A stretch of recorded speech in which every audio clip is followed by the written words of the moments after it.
Hey Foxpack, curl your tails and settle in, because today we're stepping into a world where tiny buildings, neon signs, and quiet creativity rule the streets.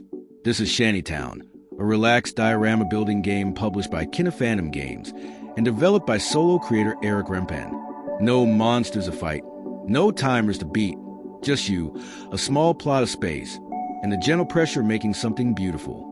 Let's talk about what this game actually is, what it offers, and why it quietly stands out in a genre that's usually all about numbers, grids, and spreadsheets. Shantytown is scheduled for release on April 16, 2026 on PC via Steam. At the time of recording, the game has had public demos and previews available, but the full version has not yet launched, and there is no confirmed final price publicly listed. That's important. So we're reviewing this based on what the developer has officially shown and what the demo represents. This is a single-player, creative building game. No multiplayer, no campaign mode, no survival systems, no combat, no economy simulation. The core idea is simple. You're given a small, limited space and a curated set of buildings, props, and decorations, and your job is to construct a compact urban diorama, a tiny city scene that feels alive. Think less SimCity and more digital model kit. Each level is a contained space. You place buildings, stack structures, add details like light signs, vending machines, food stalls, air conditioners, and decorative clutter.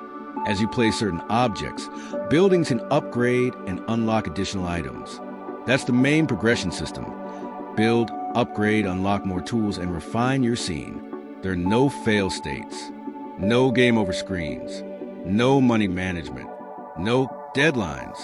The game is intentionally designed to be relaxing and pressure-free. When you finish a scene, you can take a photograph of your diorama and add it to an in-game gallery, a kind of scrapbook of your completed neighborhoods. That's your trophy case. Not achievements, not leaderboards, just your own creations. And that design choice tells you everything about Shantytown philosophy. This is not a game about optimization. This is a game about composition. The placement system is deliberately tactile. You rotate, stack, and carefully align buildings to make the most of a very limited footprint. Space is your primary resource. Every placement matters. Every bad angle costs you future room. There's a quiet puzzle element here, not in the sense of solve this challenge, but in the sense of how do I make all of this fit look good and still leave space for upgrades? That's where Shantytown gets surprisingly engaging. Because as soon as you place the first building, you start planning 5 moves ahead. If I put this shop here, will I block the rooftop later? If I upgrade this building now, will I lose space for lighting? If I stack vertically, can I still fit signage underneath? It's spatial reasoning disguised as cozy city building. What really defines the experience, though, is the atmosphere. The game leans heavily into mood. Soft lighting, warm neon, dense urban detail, and a soundtrack designed to stay out of your way. There is no dramatic story, no voice characters, no plot twists. The narrative is whatever story you imagine while building your tiny neighborhood, and that's a deliberate choice. Shantytown belongs to the same family as games like Townscaper or Dorfromantic. Experience is designed to be calming first, mechanical second. That's also where its limitations are very clear. This is not a deep systems game. There is no complex simulation. There is no economic model. There is no long-term strategy layer beyond unlocking more decorations. If you come in expecting a management sim, you will be disappointed. If you come in expecting a creative toy, you'll probably be delighted. In terms of content, each location is a self-contained diorama. You're not building one massive city across dozens of hours. You're building many small scenes, each with its own layout constraints and visual theme. Replay value comes from creativity, not from progression. You replay because you want to make something better. You replay because you want to try a different layout. You replay because you enjoy the act of building, not because the game demands it. From a technical standpoint, the game is intentionally lightweight. The visuals are stylized, not photorealistic.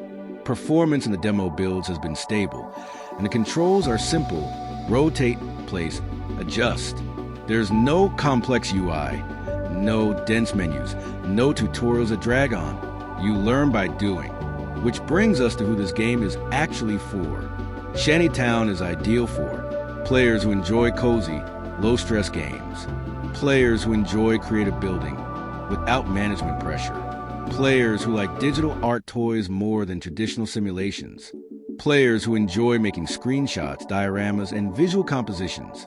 It is not ideal for players who want deep systems, players who want long campaigns, players who want challenge-driven progression, players who want competition or optimization loops.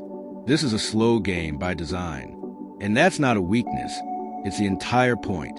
Now, because the game is not fully released yet, there are things we simply cannot state as facts. There is no confirmed console version. There is no confirmed multiplayer. There is no confirmed final price. There is no published critic review score yet. So any review at this stage has to be honest about that. What we can say confidently is this: Shantytown is a small-scale, creative diorama builder focused on relaxed urban composition. It's developed by a solo creator. It's published by Phantom Games. It launches on PC in April 2026. It emphasizes creativity over challenge. It avoids punishment systems entirely. It is designed to be peaceful, and it delivers exactly what it promises. So, let's do the Fox final verdict. Shantytown is not trying to be big. It's not trying to be deep. It's not trying to be long. It's trying to be gentle. And in that, it succeeds. If you love cozy builders, digital dioramas, and creative spaces where the only goal is to make something you're proud of, this is a game worth keeping an eye on. If you want challenge systems and mastery curves, this is not your game. For what it is, a calm, creative, atmospheric building toy, I'm giving Shantytown 7 Paws out of 10. Not because it's revolutionary, but because it knows exactly what it is, and it does that one thing very well. All right, Fox Pack. That wraps up today's Tiny City Tour.